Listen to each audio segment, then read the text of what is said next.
Tired of dropping your phone or struggling to prop it up? Meet the Pop Sockets phone grip with expanding kickstand in black, your new must-have accessory. Don't miss out. Grab yours today. Click the link in the video description to shop now on Amazon. Welcome to Electro Drive News, where we stay charged on the latest news about electric vehicles and clean energy. Today, we're talking about a new law that's affecting EV owners across Pennsylvania. So, you know how there's already a gas tax in place to fund road maintenance? Well, now there's an added fee for electric and hybrid vehicle owners. That's right, folks. If you own an EV or a hybrid, you'll be paying an extra $200 on your registration fees. For those renewing their registration annually, that means an additional $50 for hybrids, not exactly what we'd call a road to savings. Now you might wonder, why are they doing this?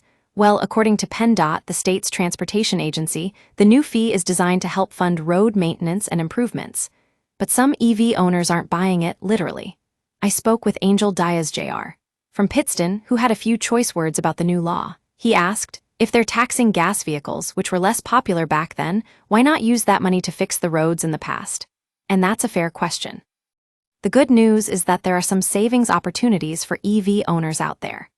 Danny Limongelli from Jodan Motors recommended registering your vehicle for 2 years instead of 1.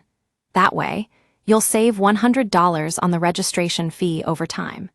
And if you're planning to keep your vehicle registered for 2 years, you should also know that in 2026, the fee will jump up to $250.